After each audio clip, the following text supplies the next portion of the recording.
할렐루야. 아멘. 주님의 크신 이름을 찬양합니다. 우리 옆에 있는 분들과 인사해 볼까요? 참 잘 오셨습니다. 예수님의 사랑으로 사랑합니다. 환영합니다. 예, 잘 오셨습니다. 오늘 우리가 드린 예배를 통해서 우리가 믿고 섬기는 예수 그리스도 한 분을 더욱더 깊게 만나고 이 시간에 바로 성령께서 우리에게 부어주시는 능력을 힘입고 권능을 힘입는 귀한 예배가 되기를 간절히 소원합니다. 여러분 혹시 디톡스라는 말을 들어보셨나요? 권사님들 보톡스가 아니고요, 디톡스입니다. 예, 디톡스는 디톡시피케이션이라고 하는 말의 줄임말이에요. 해독하다, 독소를 뺀다라는 의미입니다. 몇 년 전입니다. 많은 젊은이들 사이에서 이제 레몬 디톡스라고 하는 방법으로 이제 레몬물을 며칠 동안 그것만 먹는 거예요. 그래서 이제 몸에 있는 안 좋은 독소들을 이제 빼내는 이제 그러한 것이 유행이 됐던 적이 있었습니다. 근데 많은 디톡스들이 있어요. 근데 그 방식이 좀 다른 거죠. 저도 그 당시에 저는 항상 제 몸이 부어 있다고 생각을 해요. 예, 뚱뚱하다고 생각하지 않고 이제 부어 있다고 생각을 하는데, 그래서 디톡스를 해야겠다 이제 마음을 먹고 디톡스를 했었는데, 뭐 눈에 보이는 거는 그렇게 달라진 것이 없었지만 몸이 확실히 가벼워진 것을 많이 느꼈었습니다. 그리고 지난 금요일이죠. 신문에서 본 내용인데요. 유명한 가수 박재범 씨가 자신이 운영하던 그 SNS 계정을 삭제한 일이 큰 화제가 되었었습니다. SNS가 무엇이냐 하면 이제 온라인상으로 사람들과 소통하는 방식이죠. 그래서 이제 내가 어떤 글을 올리면 다른 사람들 것을 보고 또 이제 답변도 달고 그런 식으로 소통하는 어떤 방식인데, 자신이 운영하던 몇만 명이 가입한 그것을 닫아버렸어요. 이제 SNS 계정을 삭제한 것을 그는 이렇게 말을 하였습니다. 디지털 디톡스의 삶이 참 좋습니다 라고 하는 그 말을 하였어요. 자신이 설립한 회사의 대표직을 사임하면서 홍보의 도구로 사용했던 그 SNS를 삭제한 것입니다. 우리의 몸에 들어가는 음식뿐 아니라 우리가 보고 느끼는 모든 영역에서의 디톡스는 필요한 것이죠. 그래서 국가과학기술연구회는요, 이 디지털 디톡스를 경험하고자 하는 이들에게 4가지 방법을 추천하였습니다. 첫 번째는 명상 시간을 갖자. 그리고 두 번째는 운동하자. 세 번째는 얼굴 보며 대화하자. 그리고 마지막 4번째는 스마트 기기 사용 규칙을 만들자. 그래서 4가지 방식을 추천하였습니다. 우리도 모르는 사이에 스마트폰과 그리고 여러 가지 이 디지털 기기로 말미암은 중독에 빠져 있을지도 모르겠습니다. 그래서 우리가 중독된지를 먼저 아는 것이 중요하겠죠. 예를 들면 핸드폰을 두고 오면 괜히 불안해지는 이 마음들, 그렇죠? 아마 여기서 자유로우실 분은 아무도 안 계실 것 같아요. 그리고 뭔가 자꾸 확인해야 될 것 같고, 컴퓨터를 틀면 바로 그죠? 이메일이라든지 아니면 또 바로 이제 여러 뉴스 포털 사이트를 검색한다든지, 어떤 그런 모습들은 나도 모르게 우리가 중독에 노출되어 있는 것을 보여주고 있는 것입니다. 그래서 이 디톡스 할 때 가장 중요한 것은 내 삶에 건강하지 않은 부분들을 내보내고 잘라내는 것만이 아니라 좋은 것을 채워 넣는 것이 중요합니다. 그리고 중요한 것은 그것을 또 유지하는 것이죠. 내가 지금 삶에 어떤가, 내 삶이 지금 하나님 앞에서 어떤가를 깨닫고, 그리고 건강하지 않은 것은 잘라버리며 과감하게 포기하고, 그리고 그 자리는 좋은 것으로 채워 넣는 거예요. 근데 이것을 일시적으로 한순간만 하면 되는 것이 아니고 계속 유지하는 것이 건강한 이 well-being life의, 하나님 앞에서의 건강한 우리의 영적 생활이 아주 중요한 키포인트라고 할 수 있겠습니다. 그래서 오늘은 이 몸에 안 좋은 독소를 빼는 디톡스처럼 우리의 영혼의 건강을 위한 디톡스를 한번 말씀을 통해서 3개의 단계로 나누어 살펴보고자 합니다. 첫 번째 단계는요, 자가 진단의 단계입니다. 여러분 자가 진단 키트 요즘 많이 접하시죠? 뉴스를 통해서라든지 우리 귀에 많이 듣는데, 이 자가 진단의 단계, 내 영혼의 상태를 우리 스스로가 점검하는 것입니다. 나의 영적인 상태를 알아야 우리는 올바른 디톡스를 할 수 있어요. 만약 나는 너무 건강하다라고만 생각한다면 디톡스에 대한 필요를 못 느끼게 될 것입니다. 그런데 우리 인간의 존재를 성경은 무엇이라고 증거하고 있습니까? 우리를 성경은 죄인이다라고 증거하는 거예요. 다시 말해서 하나님께서 원하시지 않은 죄로 시작된 우리 인생은 은혜가 아니면 시작될 수 없는 인생이었다라는 것입니다. 그래서 은혜를 기억하면 내가 어디서에서부터 잘못된 방향으로 향했는지를 깨닫게 된다라는 것이에요. 언제부터 그 은혜가 하찮게 여겨졌습니까? 언제부터 우리가 드려진 예배가 당연하게 여겨졌습니까? 나의 연약함과 나의 죄악들과 마주하게 되는 그때에 우리는 우리의 현실을 직시하게 됩니다. 그리고 우리는 알게 되는 것이에요. 영혼의 독소를 제거해야 되는 바로 그때가 지금이구나라는 사실을 우리는 깨닫게 될 것입니다. 매 순간 매 순간 우리는 주님께서 원하시는 회복을, 내 영혼의 디톡스를 가져야 합니다. 오늘 본문 신명기 16장을 보시면 이스라엘 백성들에게는 너무나도 중요한 그 연중 3대 절기를 소개하고 있어요. 그 모든 이스라엘 남자와 가족들이 참석해야 되는 것인데요, 이 절기들은 이스라엘 신앙에 너무나 중요했기 때문에 나라가 망하고 뿔뿔이 흩어져서 그들이 디아스포라가 된 이후에도 절기가 되면 예루살렘으로 돌아와 이 절기들을 지켰습니다. 이처럼 절기에 참석함으로 이스라엘 백성들은 하나님이 누구이신지를 다시 생각할 수 있게 된 거예요. 그들이 받은 구원을 다시금 바라봄으로써 이 구원의 감격을 회복할 수 있었습니다. 이것이 우리가 매주 세상에서 살다가 다시 공동체로 돌아와서 주님께 나와 예배를 드리는 이유가 되는 거예요. 잊고 살았던 나의 존재와 하나님의 그 살아계심, 그리고 하나님께서 우리에게 주시는 그 구원의 감격과 기쁨이 예배를 통해서 다시금 회복되는 것입니다. 절기를 온전히 지켜야 한다는 것은 이제 이스라엘 백성이 하나님 나라의 그 언약 백성으로 하나님께 절대적인 충성을 갖고 서야 된다는 것을 말씀하십니다. 아, 내가 하나님 나라 백성이었지, 그래 이렇게 살면 안 되는 것이었구나, 말씀을 다시 붙들어야 된다는 것을 깨닫게 하는 것이에요. 하나님의 백성이라면 마땅히 지켜야 될 이 절기들, 다시 말해서 이스라엘 백성들 회복해야 될 그 신앙의 모습을 보여주는 것이 절기라는 거예요. 그리고 이 절기들이 예수 그리스도를 통해서 우리의 삶에선 아주 실제적으로 적용되어집니다. 우선 유월절과 무교절은요, 출애굽을 기념하는 절기가 되죠. 이 두 개의 절기는 함께 연결되어집니다. 그래서 이제 8일 동안 지켜지게 되는데요, 오늘 1절의 말씀 함께 보겠습니다. 오늘 1절 제가 읽겠습니다. 아비보를 지켜 내 하나님 여호와께 유월절을 행하라. 이는 아비보레 내 하나님 여호와께서 밤에 너를 애굽에서 인도하여 내셨음이라. 아멘. 1절 시작에 등장하는 이 아비월은 우리가 사용하는 달력으로 보면 대략 한 3월에 4월 정도 됩니다. 하지만 이 아비월은 유대인들이 사용하는 달력에 의하면 첫 번째 달입니다. 첫 번째 달이 아비월이죠. 이 아비월이 14일에 이스라엘은 유월절을 지켜야 했고 그 다음 날부터 7일 동안 무교절을 지냅니다. 여러분, 우리 얼마 전에 무교절 나눠 보았죠. 뛰어넘은 은혜 나누면서 이 패스오버이라고 하는 유월절을 함께 나눴어요. 지나가다라고 하는 뜻의 동사 이 파사에서 유래가 되었습니다. 출애굽 당시에 유월절을 지키던 밤에는요, 하나님이 죽음의 사자를 보내셔서 그 땅의 모든 장자들을 치셨어요.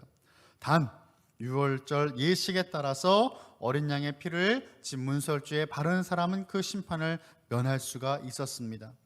유월절은 모든 하나님께서 선택하신 하나님 나라 백성뿐만 아니라 하나님의 말씀을 믿고 그 말씀에 순종하여서 유월절 예식에 참여할 수 있는 자들은 다 참여할 수 있는 절기였습니다. 이런 의미에서 유월절은 하나님을 신뢰하는 자에게는 구원의 밤, 하나님 믿지 않는 자에게는 심판의 밤으로 기억되는 날이었어요. 광야 백성이 약속의 땅에 들어가서도 하나님이 그의 이름을 둔 거룩한 장소에서 유월절을 그들은 대대로 지켜야 되는 이유가 있었는데 그 이유가 무엇이었을까요? 하나님의 심판의 그 날에 그들을 구원하셨다라는 것입니다. 우리도 설을 셉니다. 그죠? 우리는 명절에 이제 설과 추석을 세는데 그 의미가 있죠. 새로운 시작을 새로운 마음으로 우리가 시작하지 않습니까? 이스라엘 백성들이 가장 첫째 달에 하나님 앞에 예배드리는 절기는 바로 유월절이었어요. 나를 구원하신 하나님, 우리의 모든 인생의 신앙이 거기서 시작되는 거예요. 나를 구원하신 그 하나님의 은혜 말이죠. 그것을 기억할 때 내가 누구인지 다시금 깨닫게 된다라는 것이에요. 3절을 보겠습니다. 유교병을 그것과 함께 먹지 말고 이래 동안은 무교병 곧 고난의 떡을 그것과 함께 먹으라. 이는 내가 애굽 땅에서 급히 나왔음이니 이같이 행하여 내 평생에 항상 내가 애굽 땅에서 나온 날을 기억할 것이니라. 아멘. 이같이 행하여 내 평생에 항상 내가 애굽 땅에서 나온 날을 기억할 것이니라 라고 말씀하셨어요. 우리의 예배를 통해서 우리는 평생 동안 항상 우리가 죄에서 사함 받았다라는 것, 죽음에서 생명으로 옮겨졌다라고 하는 것, 구원받은 그 사실을 기억해야 된다는 것이에요. 우리의 모든 예배 가운데 중심에 이 구원이 있어요. 구원의 감격이 있습니다. 나를 살려주신 하나님의 은혜가 폭포수같이 쏟아지는 것이에요. 자, 두 번째, 9절에서 12절까지는요 77절이 기록되어 있습니다. 77절은 6월절로부터 7주를 세라고 하는 모세의 명령에 따라 주어지는 절기예요. 7 곱하기 7은 49입니다. 그죠? 49. 그래서 6월절로부터 50일 뒤가 바로 이 오순절이 되는 겁니다. 영어로 하면 이것은 펜테코스트라고 하는데 이 50이라는 뜻의 헬라어가 바로 여기서 나온 말이에요. 자, 77절을 이제 원래 시내산에서 율법을 받은 날로 기념하죠.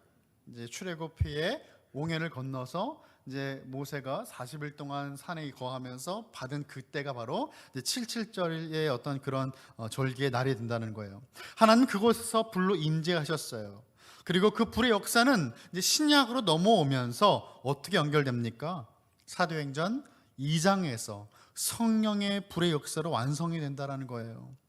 또한 오순절은 순례의 절기였습니다. 사도행전 2장에 등장하는 오순절에 임한 성령 강림을 목격했던 각지에서 예루살렘에 올라온 수많은 유대인들이 바로 여기에 해당되는 사람들이죠. 그래서 이스라엘 백성들은요 77절 그리고 이제 맥주절이라고도 하고 오순절이라고 부르는 이 절기에 한 성전에서 하나님을 함께 예배하면서 언약 공동체라는 사실을 기억하였어요. 그 절기가 바로 77절입니다. 우리 11절과 12절 한번 같이 읽어볼까요? 11절과 12절 시작. 너와 내 자녀와 노비와 내 성중에 있는 레위인과 및 너희 중에 있는 객과 고아와 과부가 함께 내 하나님 여호와께서 자기의 이름을 두시려고 택하신 곳에서 내 하나님 여호와 앞에서 즐거워할지니라. 너는 애굽에서 종되었던 것을 기억하고 이 규례를 지켜 행할지니라. 아멘. 말씀 보니까요 우리와 함께하는 모든 이들과 함께 그들의 신분과 상관없이 본문에는 어떤 이들이 등장하죠? 노비, 레위인, 객, 고아, 과부. 누구를 뜻할까요? 우리 주변에 있는 모든 이들이에요. 우리가 함께 할 수 있는 모든 이들과 함께 하나님 앞에서 즐거워하라라고 말씀합니다.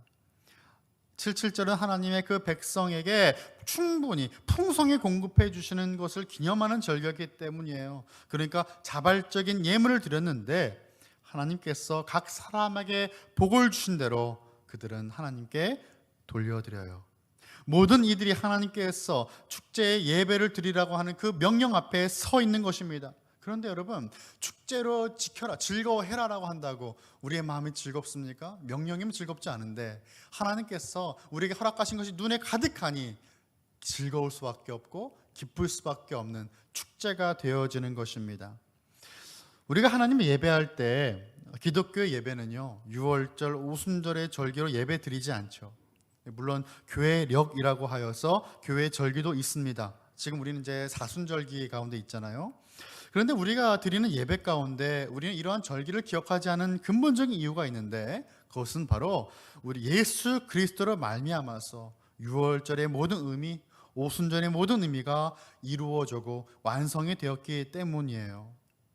그래서 우리 예배는 하나님께서 우리에게 주신 수많은 축복들을 예수 그리스도 안에서 기억하며 예수 그리스도와 더불어 기쁨의 예배를 드릴 수 있는 것입니다. 자, 마지막으로 13절부터 15절까지에 설명되어지는 초막절은요, 수장절이라고도 부르기도 합니다. 출애굽 후에 광야에서 그들이 40년 동안 이제 거주를 해야 됐던 그 임시 장막도가 연결이 되어지는데요. 초막절에는 모두가 일주일 동안 집을 떠나서 초막을 짓고 생활을 하였습니다. 요즘 또 우리 사회에서는 이 캠핑이 아주 큰 유행이죠. 일부러 이제 자연을 떠나서 캠핑을 하면서 이제 우리의 몸감함을 시켜주고 또 이제 그런 시간들을 갖는데, 이스라엘 백성은 의무적으로 그렇게 캠핑을 했어요. 그 이유가 무엇입니까? 바로 그 시간을 기억해야 된다는 것이에요. 광야의 그 40년의 그 시간을 기억하는 겁니다. 집을 떠나서, 집이 얼마나 좋아요, 편하잖아요. 근데 집을 무조건 떠나서 이 광야의 생활을 경험하면서 하나님께서 그들에게 허락하신 수많은 감사의 제목들을 회복하는 거예요. 여러분, 초막절의 시기는요, 시기적으로 볼 때 모든 곡식과 포도를 다 수확을 마친 시기입니다. 그러니까 수확을 마쳤으니까 풍성한 절기가 되는 것이죠. 추수의 큰 기쁨을 축하하는 축제의 자리가 바로 초막절이에요. 그런데 이스라엘 백성들이 지금 그 축제를 즐기는 것은 현재 일이고, 말씀드린 것처럼 하나님께서 이 백성들을 어떻게 인도하셨는가, 이 과거에 하나님께서 어떤 구원을 주셨는가에 대한 수많은 감사를 고백하는 시간이 바로 이 절기가 되는 거예요. 그리고 지금 내가 현재 경험하고 있는, 내 눈앞에 보여지는 그 안에 풍성한 하나님의 축복에 대한 감사가 터져나오는 시간이고, 그리고 미래를 보면 어떻게 해요? 앞으로 나에게 허락하실 하나님의 놀라운 일들에 대한 그 설레이는 그 기대가 충만한 절기가 바로 77절이라는 것이죠. 초막절이라는 것이죠. 내 영혼의 디톡스의 그 첫 번째 단계는요, 자가 진단의 단계였습니다. 우리는 내가 지금 어떠한 위치에 있는지, 나의 영적인 위치를 알아야 합니다. 이스라엘 백성들은 안타깝게도 하나님의 그 절기를 잘 지키지 않았습니다. 하나님께서 주시는 말씀을 통해서 다시금 내가 지켜야 하고 원래 내가 있어야 되는 그 자리를 발견하는 것이 바로 자가 진단의 단계입니다. 자, 두 번째 단계는 이제 비움의 단계입니다. 필요 없는 것은 과감하게 버리라는 거예요. 유월절을 지키는 방법은 출애굽기 12장을 보시면 더 자세히 기록되어 있는데, 오늘 본문은 이제 요약 정도 되는 것이죠. 유월절을 지키기 위해서 유대력 1월 달인 이 아비벌 10일에 어린 양을 준비했어요.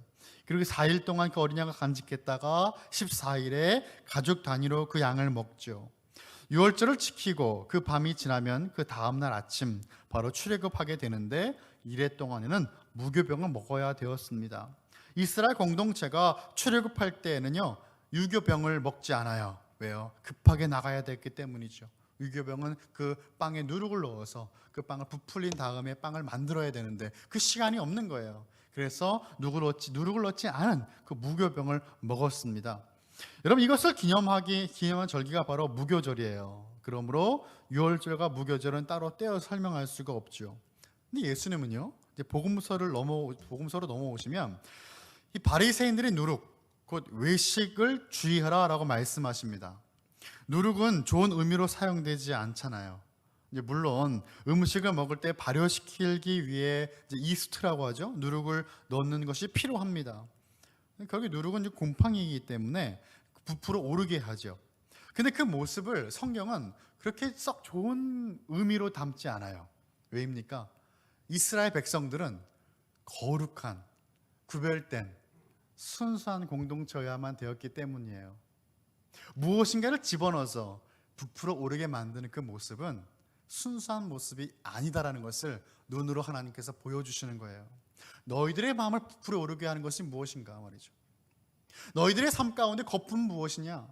그 본질을 회복해야 하는데, 원래의 그 본질, 원래 그 본연의 모습으로 날마다 하나님 앞에 세워져야 되는데 누룩을 넣은 빵처럼 되면 안 된다라고 말씀을 하셨던 것입니다.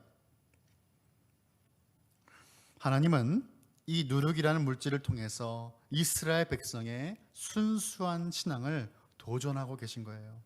누룩은 제거돼야만 됩니다. 예전에 제가 지도했던 학생의 집을 방문할 수 있는 기회가 있었습니다. 결혼을 하고 이제 아이도 있는 가정을 이루고서 이제 한 교회의 집사로서 교회를 잘 섬기는 가정이었는데요.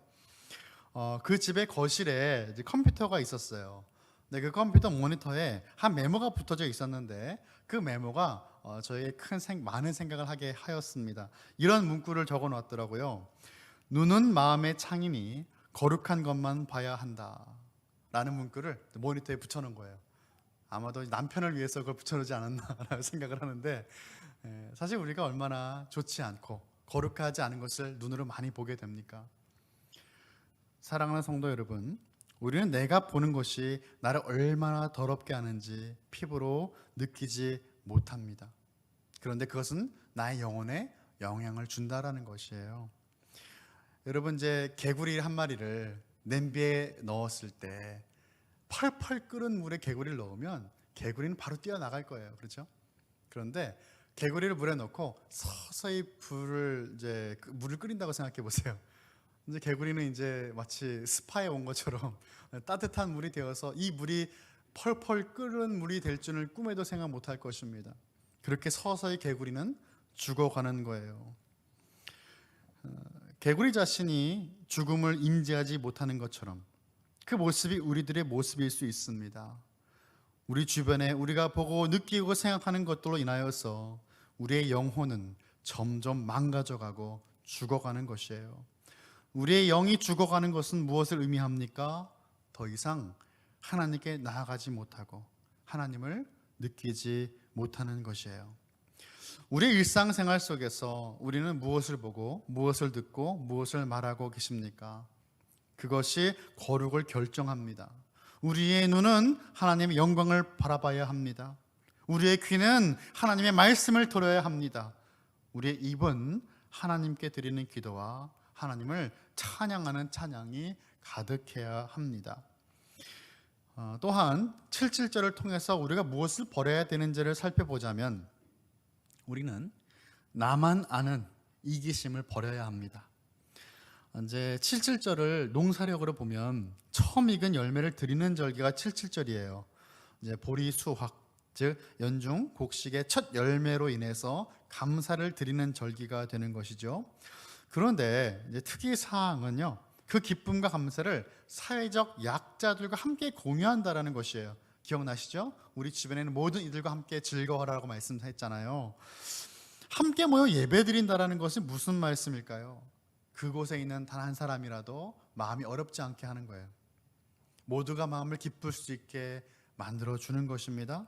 함께 모여 기쁨의 예배를 함께 드리고 이웃들과 나의 것을 함께 나누는 것입니다. 나의 것을 포기하고 나눌 때 종들, 떠돌이, 고아, 과부, 가난한 사람들 할 것 없이 모두가 다 즐겁게 즐길 수 있는 하나님 나라의 축제가 되는 것이에요.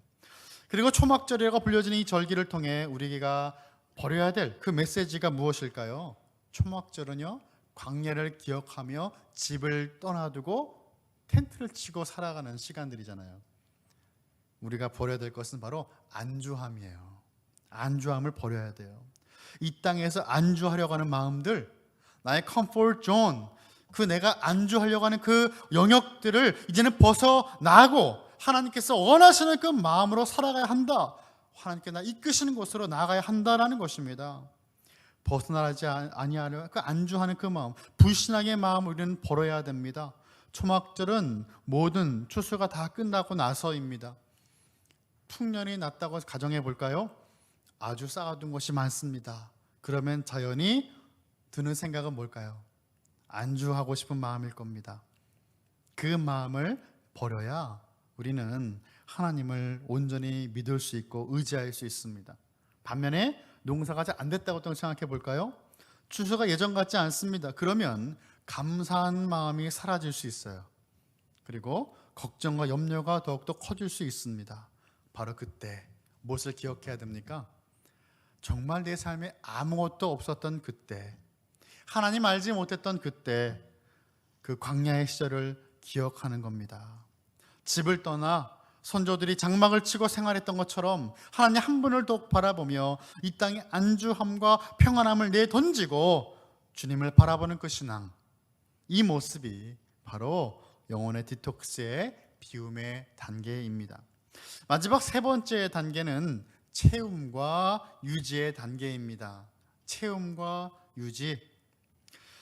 비웠으니 이제는 건강한 것으로 채워야 되는 것이겠죠. 그리고 그 상태를 유지해야 됩니다. 이제 몸에 좋은 영양제나 음식을 먹어야 하듯이 영혼에도 좋은 것을 채워 넣어야 돼요. 세 개의 절기 모두 공통적으로 지켜야 될 것이 나오는데 그것이 무엇입니까? 바로 이 세 개의 절기 모두 하나님께서 택하신 곳에 가서 함께 예배 드려야 한다는 거예요. 세 절기의 공통점은 모두 성회로 함께 모여 예배해야 한다는 데 있었습니다. 우리가 정말로 먹고 마셔야 되는 것은 주님의 말씀이에요.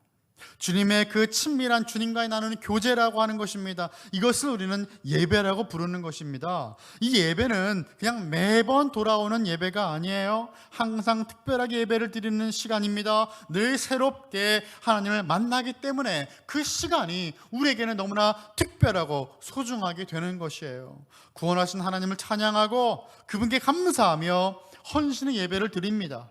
그렇다면 하나님 백성은 어디에서 예배를 드리는 거예요? 하나님 말씀 보니까 아직 광야에 있는 백성들에게 그들이 약속의 땅에 들어가면 하나님의 그의 이름으로 거룩하게 두신 곳에서 예배를 드려야 한다라고 말씀하셨어요. 약속의 땅에서 하나님의 이름을 두신 바로 그곳은 성전이었어요. 성전, 예루살렘이었어요. 시온입니다. 내가 정한 것이 아니라 하나님께서 택하신 곳에서 예배를 드리는 것이 중요하다는 사실입니다. 코로나19 2년 동안 예배에 대한 우리들의 생각이 얼마나 많이 변화되었고 변했습니까? 비대면이라고 하는 이런 생소한 말들을 사용하면서 하나님을 예배하는 우리들의 마음이 얼마나 위축이 되었습니까? 내가 하고 싶은 대로, 내 생각대로, 나의 상황에 맞춰서 하는 게 예배가 아닙니다. 예배는 살아계신 하나님께 드리는 것이 예배입니다. 오늘날 우리는 참 성전이신 예수 그리스도 안에서 하나님을 예배할 수 있어요. 이 땅에는 건물이 성전이 아니라 예수님이 성전이시고 예수 그리스도를 믿는 신앙 공동체가 바로 성전입니다. 하나님은 예수님을 교회의 머리가 되게 하셨어요. 그러므로 교회의 머리가 예수님이어야 그 교회는 거룩한 공동체가 되는 거예요. 예수님 안에 거하며 예수님을 만나고 예수님을 통해서 예배 드릴 때 우리는 비로소 구약에서 말씀하는 유월절, 무교절, 오순절, 초막절이 우리의 삶 가운데 예수 그리스도 안에서 이루어지게 됩니다. 우리의 삶, 우리의 신앙에는 굴곡이 있습니다. 넘어지기도 합니다. 세상에 그 무서운 독이 가득하여 주님을 만나뵐 수 없을 정도로 우리를 연약하게 만들고 넘어뜨리게 만드는 것을 경험하기도 합니다. 그러나 말씀은 우리에게 이러한 절기를 지키는 것이 우리의 삶 가운데 하나님 앞에서 새로운 영적 각성의 시작이라고 말씀하시는 거예요. 절기를 지키는 것은 주님의 은혜 역사와 권능 역사를 새롭게 기억하며 감사할 수 있는 날입니다. 우리들은 어떻게 적용할 수 있습니까? 매주의 예배가 우리 영적인 각성을 이끄는 절기가 되는 거예요. 특별한 목적을 갖고 예배할 때가 그렇습니다. 헌신 예배가 있습니다. 특별 새벽 기도회가 있습니다. 부흥회가 그렇습니다. 우리의 삶 가운데 하나님을 만나는 지금 이 순간, 그 특별한 예배 시간들이 바로 하나님께 나아가 회복되어지는 디톡스의 시간이 되는 거예요. 잃어버린 믿음을 되찾는 것, 무뎌진 영성을 회복하는 그 시작점, 우리에게는 필요합니다. 이러한 영적 회복의 기회가 축복의 기회가 되어지고 우리 모두에게는 감사의 고백의 시간이 되는 것입니다. 말씀을 마칩니다. 유월절을 통해 우리는 예수 그리스도의 보혈만을 의지하며 예배 드릴 수 있습니다. 그리고 오순절을 통해 우리는 예수 그리스도의 영이신 성령과 함께 하나님께서 원하시는 모든 민족과 열방으로 나아가 예배합니다. 그리고 초막절을 통해 우리는 이 땅에 눈을 두지 아니하고 다시 오실 예수님께 시선을 고정하며 주님만을 더욱더 예배하게 되는 것입니다. 이 아름다운 예배 회복을 통해서 내 영혼의 온전한 디톡스가 더욱더 이루어질 수 있는 저와 여러분, 우리 모든 사랑하는 칼빈의 권속들이 다 되시기를 예수 그리스도 이름으로 간절히 축원합니다. 기도하겠습니다.